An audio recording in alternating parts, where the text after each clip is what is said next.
después de ello vienen las impugnaciones y todo, pero en primera instancia, pues la sentencia es la que, ya bien, si el órgano superior pide que se modifique, pues ya se modifica la misma, pero acá es donde se termina en teoría el proceso, ¿verdad?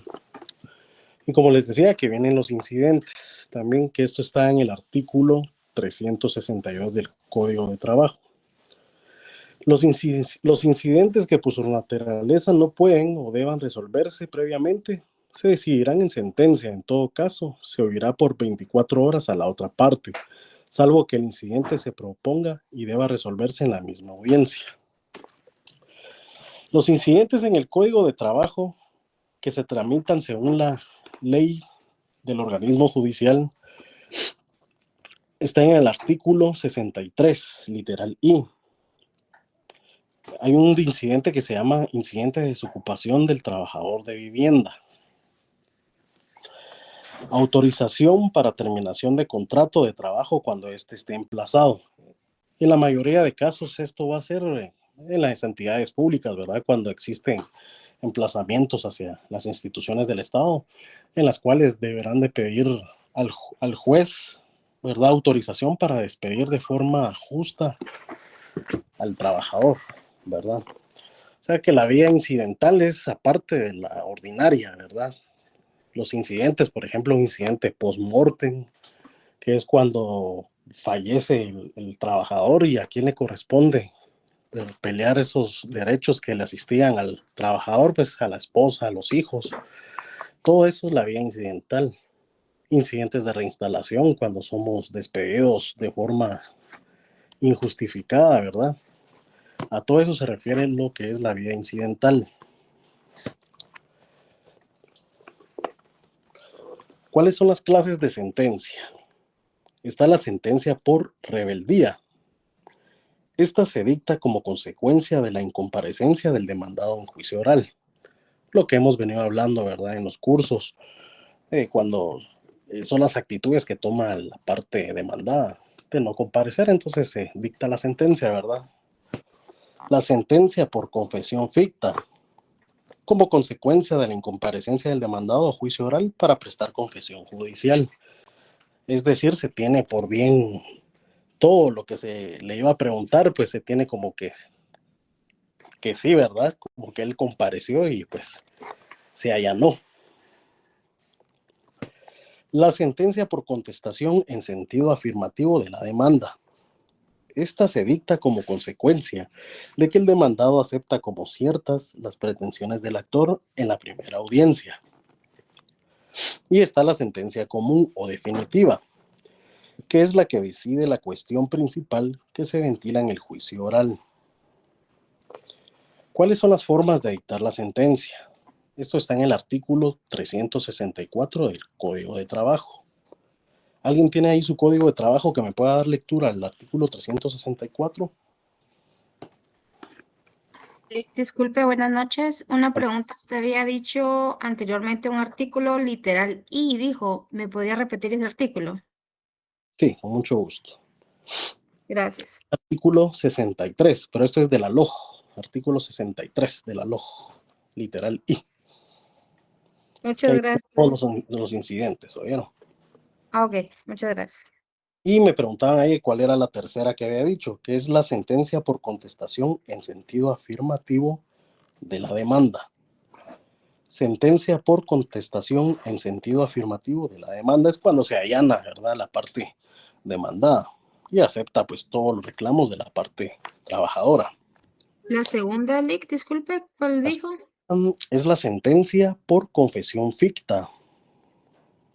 Sentencia por confesión ficta. Gracias.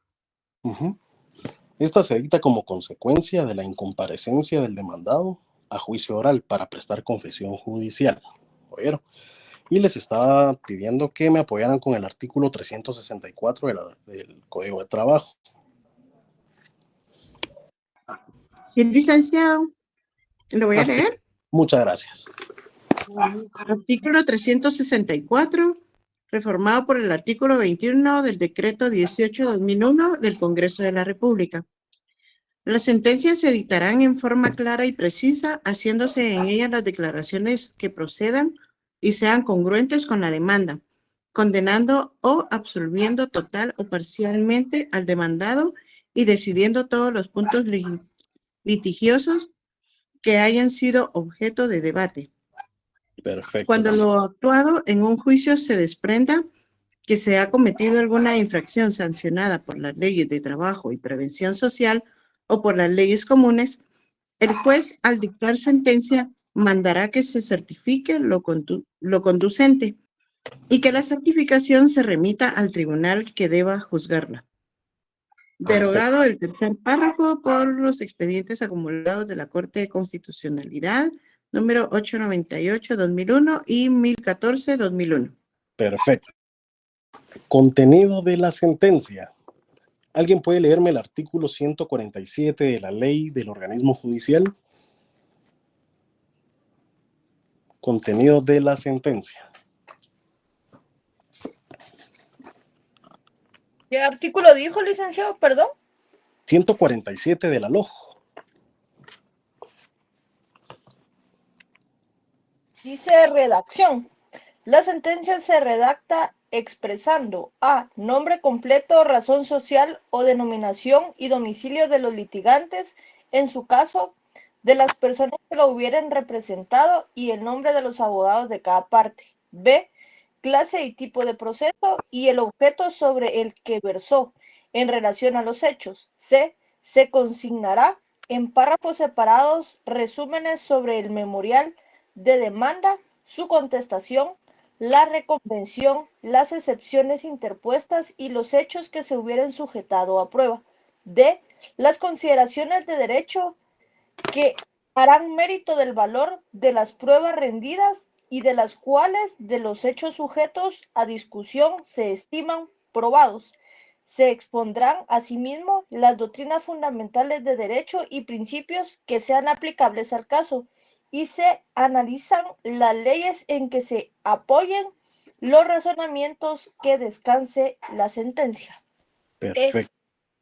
La parte resolutiva que contendrá decisiones expresas y precisas congruentes con el objeto del proceso. Excelente, compañera, muchísimas gracias. Pues esto básicamente es sobre lo de la sentencia. Acá no se extiende más el tema, ¿verdad? Es bien específico y termina pues con este artículo que es el contenido de la misma, de cómo debe resolver, ¿verdad? Que debe ser congruente, ahí nos da las indicaciones, ¿verdad? Para poder que el juzgador pues resuelva apegado a derecho, ¿verdad? Ahora quisiera hablar sobre los medios de impugnación. Acá sí quiero que me pongan bastante atención. Yo preparé un material, de hecho se los voy a compartir posterior a la clase, junto con lo otro que les había prometido, que se los voy a enviar al licenciado Dixon para que él se los comparta. Eso platicamos el día de hoy. Entonces lo estoy terminando, ¿verdad? Que es un material bien elaborado, ¿verdad? A modo de que entiendan paso a paso todo el juicio ordinario laboral, ¿verdad? Entonces, de esta semana no pasa que yo lo termine y se los hagamos llegar. Oye, vamos a hablar sobre los medios de impugnación. Los medios de impugnación dentro del ámbito laboral son los mecanismos de defensa que tienen las partes para atacar todas aquellas resoluciones que les son desfavorables o se realizan bajo la inobservancia de la norma jurídica correspondiente, es decir, con los que cuentan de las partes que intervienen en los procesos laborales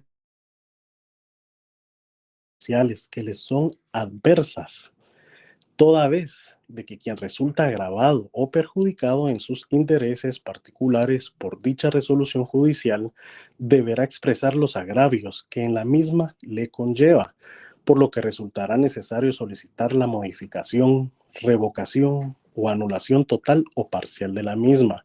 Por lo tanto, los medios de impugnación en los procesos laborales son aquellos medios que la ley reconoce y otorga a las partes para que puedan solicitar la obtención y o la recuperación del error y obtener lo que se considera justo. Dentro de los antecedentes de los medios de impugnación, estos forman parte de la evolución histórica del derecho, que a través del tiempo han atravesado diferentes cambios.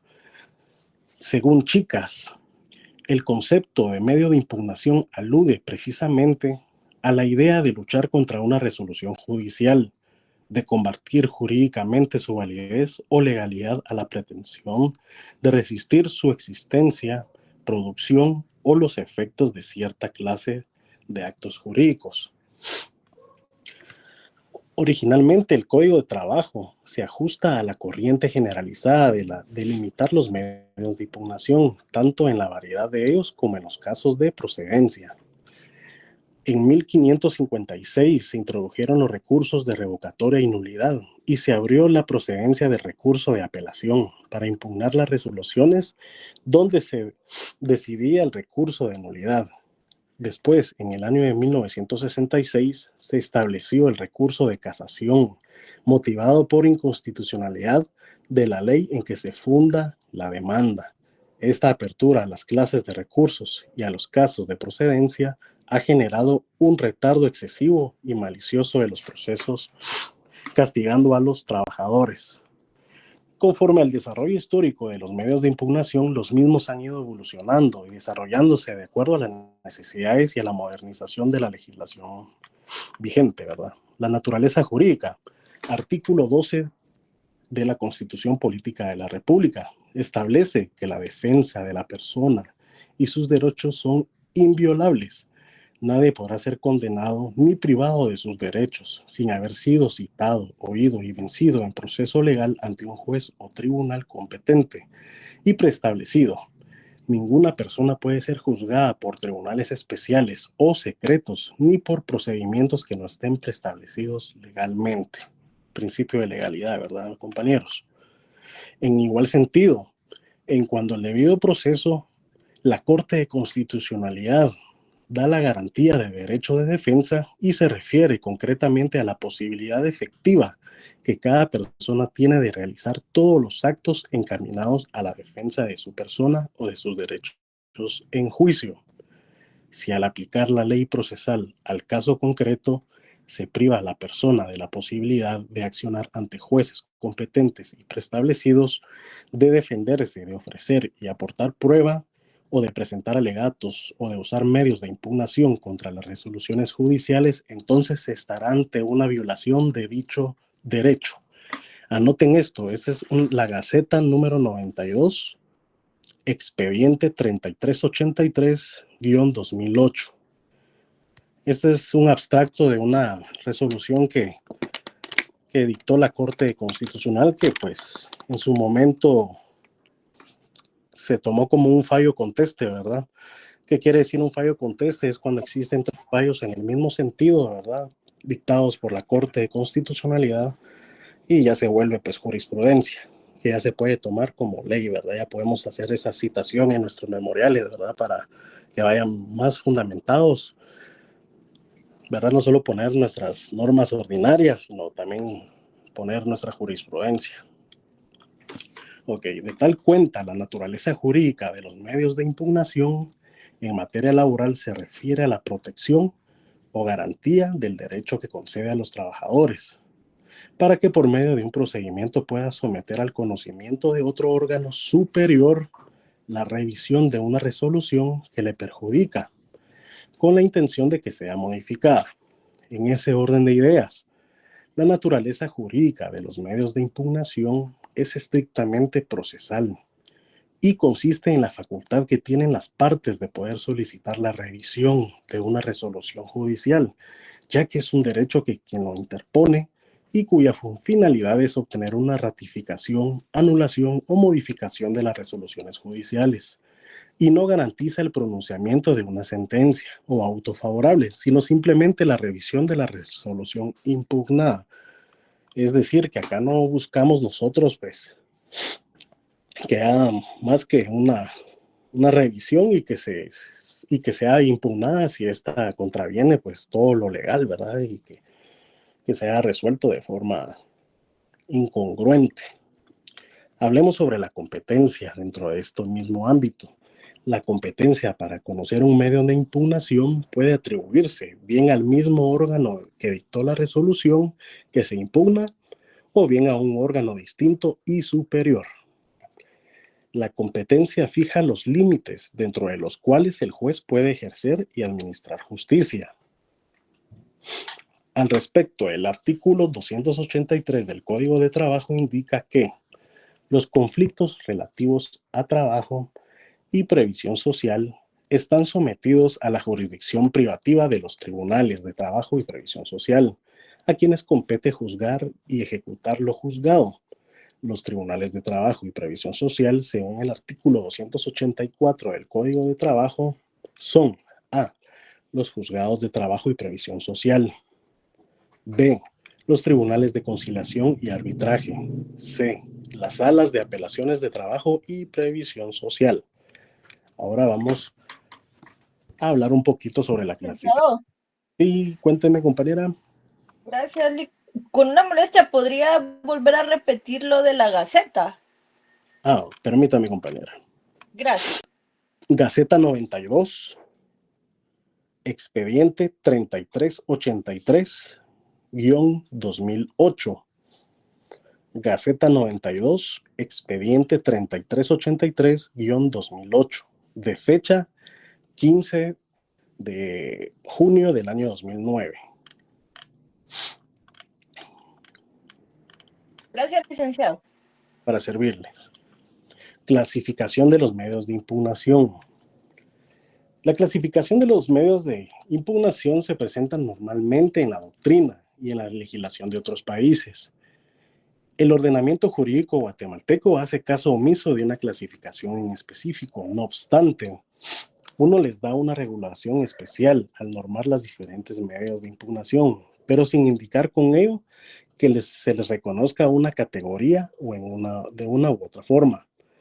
Según las clasificaciones citadas, es factible que sean correctas todas y cada una. Sin embargo, la legislación laboral guatemalteca, como ya fue indicado, denomina los recursos a todos los medios de impugnación, pero con el propósito de hacer énfasis en la clasificación, y se determina una diferencia doctrinal, ya que es una teoría general de impugnación. Se preocupa en señalar diferentes y se estima que existen dos clases de manera de impugnación. Dentro de ellas podemos indicar que están los remedios procesales y los recursos procesales. ¿Ok? ¿Qué son los remedios? Los remedios se puede establecer que un remedio es cuando la impugnación debe conocerlo el mismo órgano que dictó la resolución que se impugna. A esto le llamamos un remedio, ¿verdad? Cuando el mismo órgano que dictó la resolución que se impugna, ellos mismos resuelven. Ahora, cuando es un recurso, significa literalmente que regresa al punto de partida y que es un recorrer de nuevo en el camino ya hecho. Esa es la diferencia entre el remedio y el recurso. Anoten los artículos 365, 366, 429 y 430 del Código de Trabajo, ya que estos norman los recursos que proceden contra las resoluciones emanadas de los tribunales de trabajo y previsión social. Y en su orden son... Perdón, licenciado, ¿me podría repetir nuevamente los artículos? Sí. Disculpe, gracias. Artículo 365, artículo 366, artículo 429 y 430 de nuestro Código de Trabajo. Licenciado, ¿usted podría indicar nuevamente la diferencia entre el recurso y el remedio del derecho del trabajo? Perdón. Sí, con mucho gusto. En el remedio se puede hablar que el remedio de impugnación debe conocerlo el mismo órgano que dictó la resolución. Ellos son los que conocen cuando es un remedio procesal. Y en el recurso, pues acá se plantea un recurso y acá es como abstraer nuevamente el recorrer de nuevo de lo ya hecho, ¿verdad? Y acá, pues, aquí sí sería entre un órgano superior. Por ejemplo, cuando la sentencia en primera instancia, ¿verdad?, no es favorable para el trabajador o para la parte demandada, pues estos pueden utilizar el recurso de apelación y esto se interpone ante el mismo órgano que conoció, ¿verdad? Y ellos lo elevan a la sala. ¿verdad? Ahí es donde entra la segunda instancia, que ellos conocen específicamente sobre el punto del cual se considera que hay un agravio, ¿verdad?, a los intereses, ya sea de la parte actora o de la parte trabajadora. No sé si con eso estamos, compañera. Sí, gracias. Perfecto. Hablemos sobre les estaba diciendo los artículos. Ya anotaron los artículos, ¿verdad? 365, 366, 429 y 430. Que en su orden son recurso de revocatoria, está la nulidad, la apelación, la aclaración y la ampliación, y el recurso de responsabilidad. Posteriormente vamos a estarlos desarrollando. Hablemos sobre la revocatoria. Cabanelas dice: es el que se presenta ante el propio juez que dicta la resolución interlocutoria con la finalidad de que la deje sin efecto, la corrija, la aminore o la cambie, según la solicitud del recurrente. Acá hablemos sobre el artículo 365 del Código de Trabajo. Establece que contra las resoluciones que no sean definitivas procederá el recurso de revocatoria. Este deberá interponerse en el momento de la resolución si la misma hubiese sido dictada durante una audiencia o diligencia y dentro de las 24 horas notificada una resolución cuando ésta hubiera sido dictada por el tribunal sin la presencia de las partes.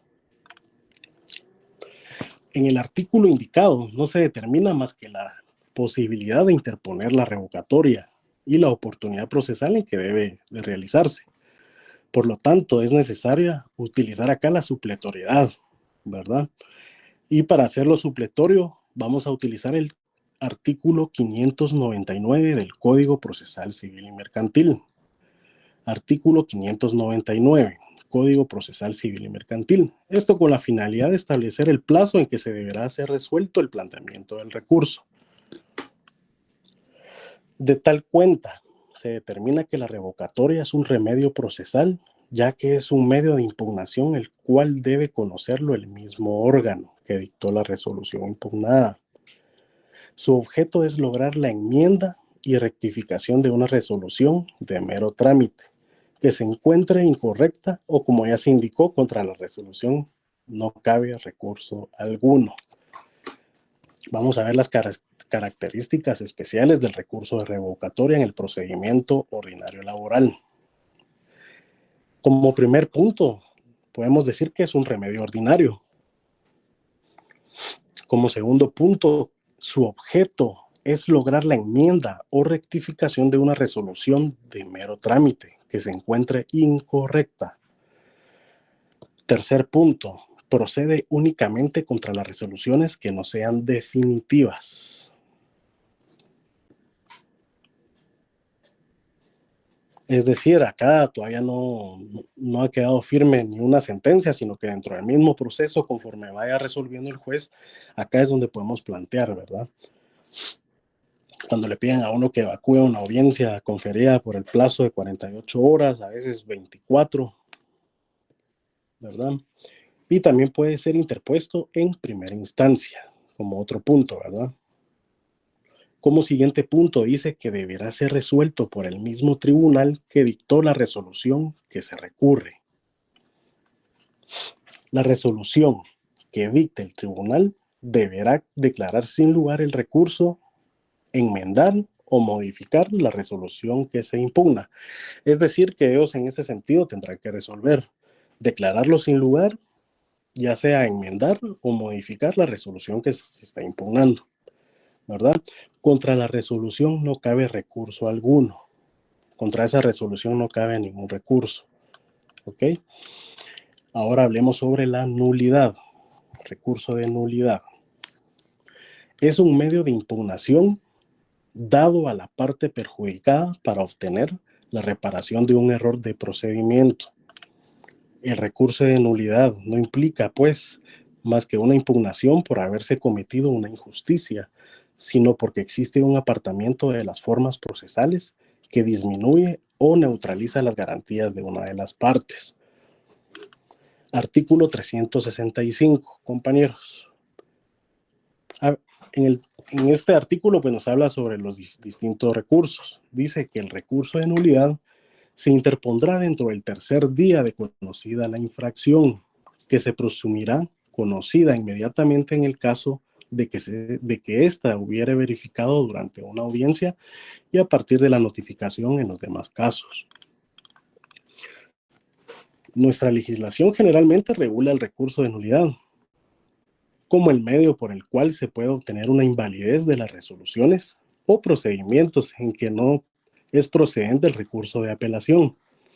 En ese orden de ideas, en caso de que alguna de las partes se considere agraviada por la resolución que dio lugar al recurso de nulidad en el juzgado de primera instancia de trabajo y previsión social que conoce el asunto, la ley le confiere el derecho de que el auto pueda ser apelado, estableciendo un procedimiento especial para la interposición y el conocimiento del recurso de apelación por el Tribunal de Segunda Instancia de Trabajo y Previsión Social.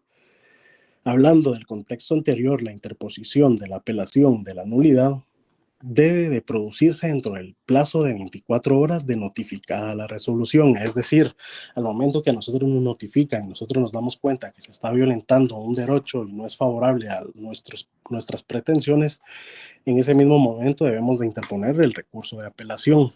Y como se los decía, que se plantea ante el mismo órgano que resolvió y ellos son los encargados de elevar a la sala, quien es la que va a conocer, ¿verdad?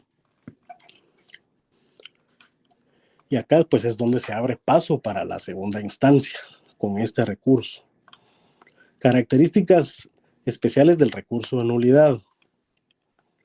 Es un remedio también, es un remedio ordinario. Su objeto es reponer las actuaciones hasta el momento en que fue infringido el procedimiento, es decir, retrotrae y hace que nuevamente pues se establezca el derecho, ¿verdad? Se restablezca. Como otro punto, dice que procede contra cualquier resolución que infrinja el procedimiento cuando no sea procedente el recurso de apelación. Deberá ser interpuesto ante el tribunal que hubiera infringido el procedimiento. Como otro punto, dice que el plazo para su interposición es al tercer día de conocida la infracción, que se presumirá conocida inmediatamente. Deberá ser resuelto por el tribunal ante el cual se interpuso. La resolución deberá dictarse dentro de las 24 horas transcurridas a la audiencia a la otra parte, en el caso que el recurso hubiera sido contestado. La resolución dice que también deberá ser declarada sin lugar o anular lo actuado a partir del momento en que se infringió el procedimiento, ordenando la reposición de los autos. Es decir, se van modificando todas esas resoluciones, ¿verdad? Y contra esta resolución que fue dictada en primera instancia procede el recurso de apelación. Acá sí podemos apelar, ¿verdad? Si de todas formas no resuelve el juez a nuestros intereses. Recursos que proceden contra las resoluciones definitivas en el proceso ordinario laboral son apelación, aclaración y la ampliación. Esos tres recursos caben contra resoluciones definitivas en el proceso ordinario. Es decir, ya lo último que resuelve el juez, ¿verdad? Vamos a hablar sobre la apelación. La apelación dicen que es el procedimiento por medio del cual una de las partes o ambas solicitan al tribunal en segundo grado un nuevo examen sobre la resolución judicial laboral dictada por un juzgador de primer grado que le reporta perjuicio o gravamen pretendiendo que la confirme, revoque, enmiende o modifique, parcial o totalmente, y profiera la sustitutiva que en derecho corresponde. Se determina que la finalidad de este recurso es el examen y revisión de fondo y de forma de todo lo actuado en la primera instancia. Asimismo, permite la modificación o el reemplazo de la resolución impugnada, de tal cuenta que la apelación constituye el primer paso para darle trámite a la segunda instancia del proceso, aunque la sala de apelaciones solo conocerá de lo que expresamente se ha apelado. ¿Verdad? Acá expresamente lo que usted va a apelar, eso es lo que va a conocer usted al momento de interponer este recurso ahí dentro de sus peticiones. Usted específicamente pone en contra de la sentencia de fecha tal o según numeral romanos tal. O sea, eso en específico es lo que va a conocer la segunda instancia, ¿verdad? ¿Cuáles son las características especiales del recurso de apelación? Este dice que es un recurso ordinario. Segundo punto, su objeto es lograr que el Tribunal Superior enmiende, modifique o revoque la resolución de primera instancia. Deberá ser interpuesto ante el tribunal que dictó la resolución que se impugna, es decir, ante la primera instancia se interpone y ellos se elevan a las salas, ¿verdad? El cual únicamente tiene la facultad de denegar o conocer la alzada. Solo procede contra las sentencias o autos que pongan fin al proceso. Es decir, en las sentencias, ¿verdad? Para su resolución no existe trámite previo. La resolución deberá revocar, confirmar, enmendar o modificar parcial o totalmente la resolución de primera instancia. Quiero detenerme un poco acá y hacer la pregunta si alguien tiene alguna duda. No, Rick, todo claro. Ahora vamos a hablar de otro recurso. Solo permítanme, voy a tomar un poquito de agua que se me secó la boca. Permítanme, compañeros.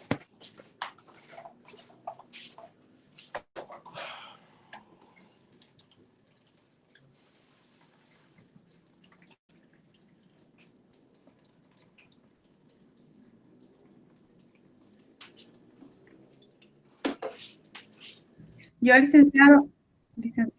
Sí, compañera. Buenas noches, licenciado. Solo una pregunta. ¿Usted nos va a mandar este material? Es que honestamente no logro escribir. No, yo por eso les dije que quería que me pusieran atención. De hecho, este es un material especial que yo les preparé porque es muy extenso. Entonces, pónganme atención. Esto les voy a dar material. Ahora, si tienen dudas, por favor, intervengan, porque ahí es donde podemos interactuar, ¿verdad? Yo lo que quiero es que ustedes pues vayan asimilando todo este tipo de recursos y que vayan sabiendo más que todo cuándo se plantean, ¿verdad? O contra quién, ante qué autoridades es que va a plantearse, ¿verdad? Por eso les decía que me pusieran atención. Y si tienen alguna duda, pues con mucho gusto intervengan, pregunten y aquí aclaramos, ¿verdad? Esto básicamente es más doctrinal que otra cosa, ¿verdad? Por eso no les he estado dando mayor número de artículos, ¿verdad? Bueno, continúo. Estábamos hablando sobre la aclaración. La aclaración es uno de los medios por los cuales las partes tratan de lograr que la sentencia cumpla su función de resolver el proceso de modo expreso, positivo, preciso y con arreglo a las pretensiones deducidas del proceso, depurándola de errores materiales, oscuridades y omisiones acerca de las pretensiones oportunamente deducidas y discutidas. Preceptúa el Código de Trabajo en su artículo 365, ahí se anoten por lo menos el artículo. La aclaración se pedirá si los términos de la sentencia son obscuros, ambiguos o contradictorios a efecto de que se aclare o rectifique su tenor. La aclaración debe interponerse dentro del plazo de 24 horas de notificada la sentencia o auto que le pone fin al juicio. Por lo tanto, la aclaración procede contra las sentencias o autos que se pongan fin al juicio y se interpone para corregir los errores, aclarecer los términos oscuros, ambiguos, contradictorios o precisar y hacer énfasis en algún punto, especialmente alguna incongruencia notable entre los considerandos y los resolutivos, ¿verdad? Que permite que cualquiera de las partes dentro de las 24 horas de notificada la sentencia o el auto que ponga fin al juicio solicite del tribunal la aclaración de la resolución. Hablemos de las características de este recurso. También se toma como un remedio ordinario. Su objeto es aclarar los términos ambiguos, oscuros y contradictorios de las sentencias o autos que pongan fin al juicio. Se interpone ante el tribunal que dictó la resolución impugnada. Procede únicamente contra las sentencias o autos que pongan fin al juicio. Podrá ser interpuesto dentro de cualquier instancia. Deberá ser resuelto por el tribunal ante el cual fue interpuesto. El plazo para su interposición es de 24 horas de notificada la resolución. Contra esta resolución no procede recurso alguno. Ahora hablemos sobre la ampliación. El recurso de ampliación es el que tiene por objeto obligar a que los tribunales de trabajo resuelvan aquellos aspectos que se han omitido de resolver en la sentencia y que hayan sido pedidos por las partes dentro del juicio. Acá vamos a pedir pues todo lo que se haya omitido de resolver en la sentencia es lo que vamos a procurar, ¿verdad? Que se amplíe, ¿verdad? La demanda, la sentencia, perdón. Por lo tanto, de la misma manera que la aclaración, la ampliación es un remedio, porque con ella tampoco se busca modificar ni sustituir la sentencia en cuanto a cuestiones de fondo, sino que se tiene a corregir una anomalía procesal por la misma autoridad que conoció del proceso y dictó la resolución. El trámite del recurso de ampliación es el mismo que en el trámite del recurso de aclaración, el cual debe de interponerse dentro de las 24 horas siguientes al de la notificación del fallo que da por terminado el proceso y se deberá resolver dentro del tercer día de haber sido interpuesto. Características. Es un remedio ordinario. Su objeto es ampliar la sentencia cuando se hubiera omitido resolver algo, ¿verdad? Solo procede contra las sentencias o autos que pongan fin al juicio. Se interpone ante el tribunal que dictó la resolución impugnada. Su plazo, pues ya establecimos que es de 24 horas de notificado. Y para su resolución, pues no hay ningún trámite previo. Acá en lo que van a resolver es sin lugar el recurso o se deberá aclarar la resolución impugnada. También dice que contra la resolución no procede recurso alguno. Y también pues podemos ver que en el artículo 365 acá se encuentran unidos todos los recursos, tanto el de aclaración y el de ampliación, y pueden interponerse simultáneamente, pero tiene que tenerse claro que no se trata de un mismo recurso, sino de dos impugnaciones que tienen cada uno su propia existencia y su objeto y finalidad. Hablemos sobre un recurso que es extraordinario, es el recurso de responsabilidad. Por el objeto que se persigue en el mismo, no se trata propiamente de un recurso, sino se trata de una nueva acción que tiene como pretensión la obtención de imposición de una medida disciplinaria por el Tribunal Superior y si se promueve la acción judicial pertinente, la obtención de una sentencia condenatoria de daños y perjuicios. El recurso de responsabilidad es un procedimiento disciplinario establecido en el artículo 429. Anoten por favor ese artículo. Establece que con el objeto de los jueces de trabajo y previsión social mantengan una buena conducta y no incurran en los supuestos de hecho indicados en la ley, porque de ser denunciada su comisión le corresponde a la Corte Suprema de Justicia imponer las sanciones correspondientes. Para el efecto de lo anterior, las conductas del recurso de responsabilidad trata de impedir en los juzgadores según el fundamento legal referido son a. Cuando retrasen sin motivo suficiente la administración de justicia. B. cuando no cumplan con los procedimientos establecidos. C, cuando por negligencia, ignorancia o mala fe causen daño a los litigantes.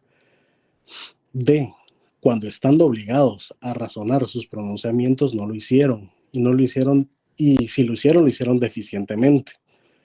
E, cuando faltan a las obligaciones administrativas de su cargo. F, cuando observen en notoria y mala conducta en sus relaciones públicas o privadas. Para otra parte, dice, en el artículo 430 de la misma ley hace referencia al trámite de la interposición del recurso de responsabilidad.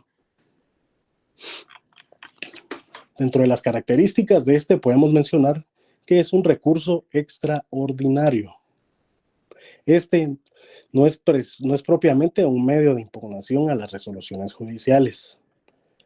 Su objeto es sancionar a los jueces y magistrados de trabajo y previsión social. Procede en los casos establecidos en el artículo 429 del Código de Trabajo. Ahí están todos los supuestos en los cuales se puede plantear este recurso. Debe ser interpuesto ante la Corte Suprema de Justicia, ya que él es el mayor jerárquico, ¿verdad? Y es quien va a conocer tanto en primera instancia como los magistrados de las salas, ¿verdad? Dice que contra la resolución procede el recurso de reposición ante la misma Corte Suprema de Justicia. Y por último, hablemos sobre la improcedencia del recurso de casación en materia laboral. Dice que por lo consiguiente, se considera que es improcedente la aplicación del recurso de casación en el ámbito del derecho procesal del trabajo, ya que por su naturaleza, su ampliación y en los procesos judiciales vendría a desvirtuar la finalidad del juicio ordinario laboral, el cual se caracteriza por ser pues simple, sencillo, ¿verdad? Es poco formalista y sobre todo oneroso para las partes. Por eso es de que hay una improcedencia de recurso de casación. Ahora en las demás materias, ahí sí cabe ese recurso, ¿verdad? En materia penal, en la materia civil, ¿verdad?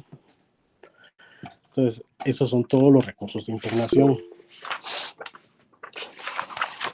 No sé si alguien tiene alguna duda, alguna pregunta, un comentario.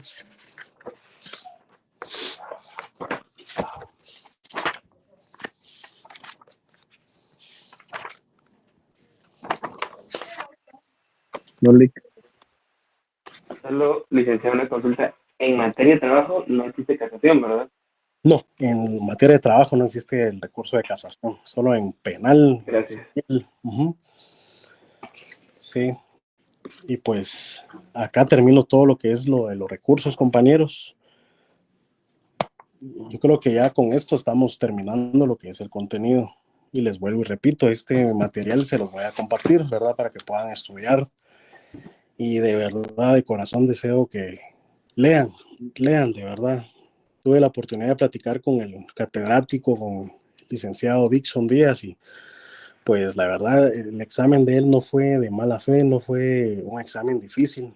Si ustedes se dieron cuenta, pues venían preguntas de subrayar, y en la otra variante, pues venían preguntas directas, ¿verdad? Donde había que poner, pues, ahí sí que el título de lo que estaba preguntando. Para este examen les pido, por favor, que lean bastante. De verdad que el juicio ordinario laboral no es algo difícil, ¿verdad? Si ustedes lo estudian, lo leen, lo van a comprender bastante. Y pues espero que con sus trabajos, pues por lo menos tengan 15 puntos fijos, ¿verdad? Que hagan un buen trabajo. De verdad, hagan un buen trabajo. Eso les va a levantar bastante a las personas, y por lo menos para llegar a zona mínima, ¿verdad? Los que salieron muy bajos, ¿verdad? Solo ahí tienen 15 puntos. Yo he visto notas de 5 y con eso pues ya pueden llegar a 20 y que saquen un 20 más de su examen. Yo creo que para un final bien se podrían animar a sacar un 30 de 30 y pues ganar el curso de una vez, ¿verdad? Porque ahí sí que requiere su esfuerzo. Esfuércense bastante. Yo ya estuve en su lugar también. Yo fui de las personas que nunca optó para desasignarse. Preferí perder, como les dije, y repetir el curso a desasignarme. Así que los motivo y los insto. Y a más tardar esta semana no pasará de que les enviemos ahí el material para que puedan leer y estudiar. Oyeron, compañeros, hoy pues va a ser un poco corto el curso y me quiero detener acá. Y si tienen alguna duda, pues pueden plantearla.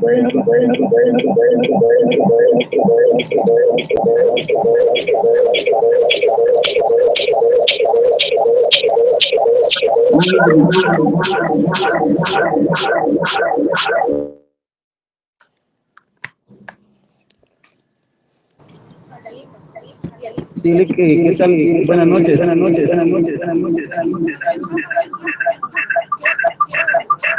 Hay un poquito de problema con el audio. No se escucha bien. No nos escucha bien, compañero, se escucha con eco su voz.